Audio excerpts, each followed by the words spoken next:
In this video, I'm going to talk about the cognitive theorist Lev Vygotsky's take on early childhood learning. Now, I previously talked about Piaget and his pre-operational stage and what he proposed about learning during early childhood, or about age 2 to about age 6 or 7.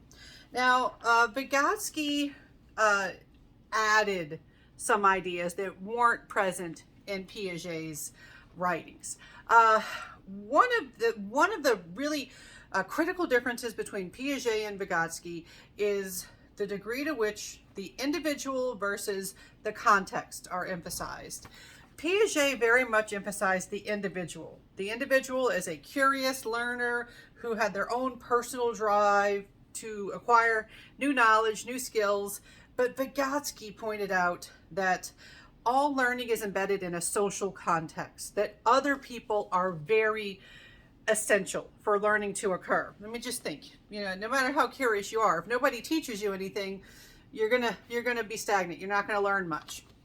And so Vygotsky said that every aspect of children's cognitive development is embedded in the social context, and children learn through guided participation through mentors.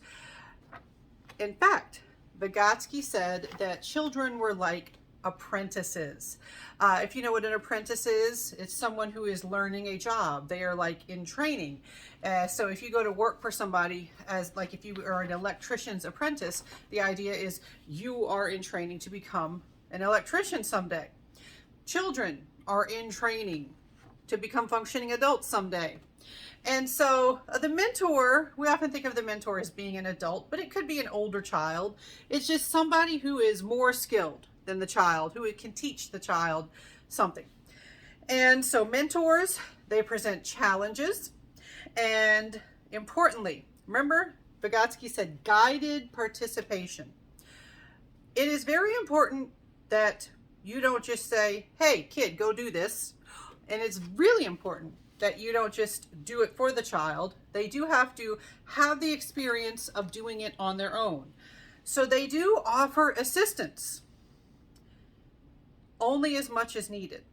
All right. In fact, they are going to use this type of teaching called scaffolding, which we might have mentioned in a previous video. And scaffolding is a specific type of learning or training or teaching or training where you break things down into small steps and you only offer as much assistance as needed so that the child is not stuck. Like if they get to a point that's too difficult and they can't do it on their own, well, you provide just enough assistance to get them unstuck so they can get back to doing it on their own. So you add crucial information and you encourage motivation. If the child is not into it, it is not nearly as effective as if the child is excited to learn the new skill or the new information or whatever it is that you're trying to convey. And so using a term that I believe I mentioned in a previous video, or you might have heard of it in a previous class before, Vygotsky said that when you are teaching a child, when you are mentoring a child, you have to keep them in this just right zone of difficulty, kind of like the Goldilocks zone of difficulty. Remember, Goldilocks like that porridge, that bed, that chair, just right. The just right zone of difficulty we call the zone of proximal development, or the ZPD, or I've heard some people call it the ZOPED. The zone of proximal development is that level of skill that a person can exercise only with assistance, not yet independently. So this means it is challenging.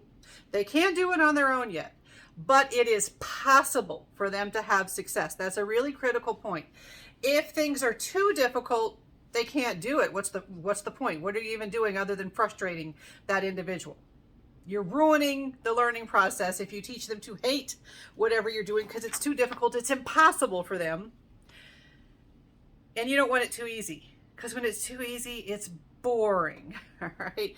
Sometimes we think easy would be good, but If you already know it, why are you working on it again? It's boring. Sometimes I'll have this happen in class. I will start going over something and students will start rolling their eyes. I'm like, what's going on? And they're like, oh, we already learned that in intro psych. Or we just came from group dynamics class and he went over this very topic and now you're going over it again. We don't need to learn this again. And so I say, okay, moving on. You clearly already know this. Let's work on something you don't know, or let's add to the part that you already know. For example, when I teach the 200 level lifespan developmental psychology class, and then I move on to teaching the 300 level infancy and childhood class in my own department. The folks who are taking infancy and childhood, they've already had lifespan developmental psychology. They've already learned the basics of developmental psychology. So I will say things like, all right, folks, here's where Piaget is relevant. Tell me what you've already learned about Piaget. You get a little refresher there, and I say, okay, all right, so we know the basics. I don't need to back up and tell you the basics again. Let's go into a little bit more detail. Let's talk about some specific research findings. Let's talk about some modern alternative approaches. All right, so challenging. You want it challenging, not too easy, not impossible. It has to be possible for them to have success. So you have to pay attention and see what is that child's zone of proximal development. Maybe you're teaching them to tie their shoes. It's difficult to teach them to tie their shoes. There's a lot of steps there.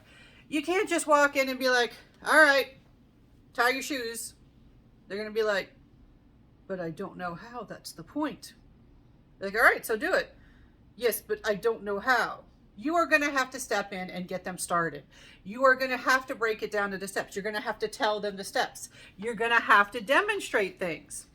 But once they've mastered a step, once they know how to tie that first knot, you don't have to repeat yourself and go over the first knot. They're like, I know, I got the first knot.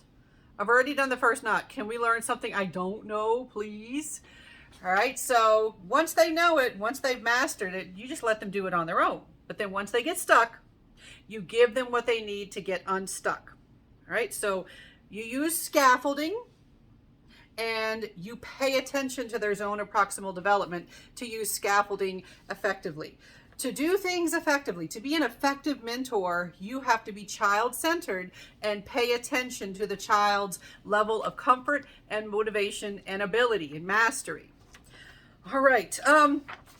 Another thing that Vygotsky contributed to our thinking about early childhood learning is he pointed out that language was very important for human learning because language is a critical tool.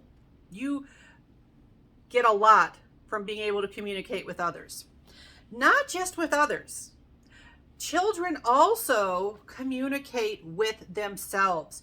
They engage in something called private speech, which essentially means talking to yourself. Now, I don't know about you, but when I was younger, there is this, lots of kids love to make fun of anybody who was caught engaging in private speech in class. You know, this is like later elementary school, middle school time. You know, like maybe you get a really hard math problem and you'd be like, okay, so where do I start? And you say it out loud instead of in your head. And there'd be kids in my class, they'd be like, talking to yourself is the first sign of losing your mind. And then if you didn't have much self-confidence, you get all embarrassed and be like, oh, I did that out loud. Now they're making fun of me. And then after a while, like in middle school, there was this one kid, he kept doing it, and if I get a complicated word problem or something, I'm going to use private speech to work through it, and this one guy, he just always, he'd be like, I'm like, no, the first sign of losing your mind is sitting behind you. That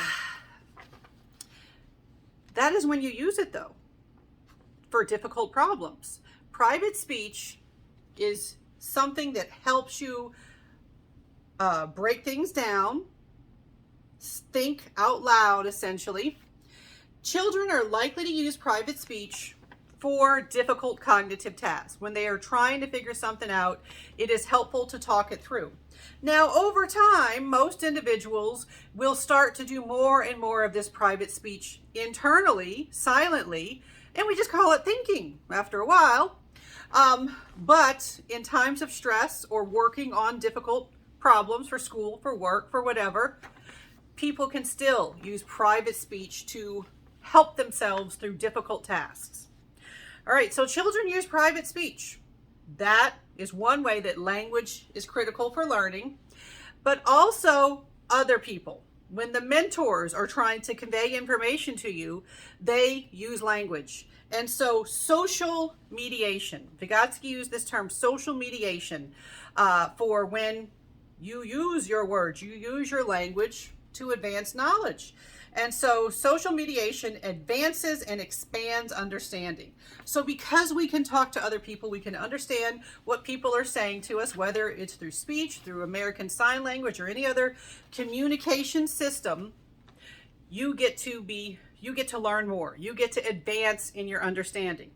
And it works best when there's scaffolding and sensitive teaching, keeping you in the zone of proximal development. And if things get really, really difficult, you can help yourself through with private speech. All right, so Vygotsky may come up again in some future videos, but this is a nice summary of some of your core ideas from Vygotsky and what he said about early childhood learning.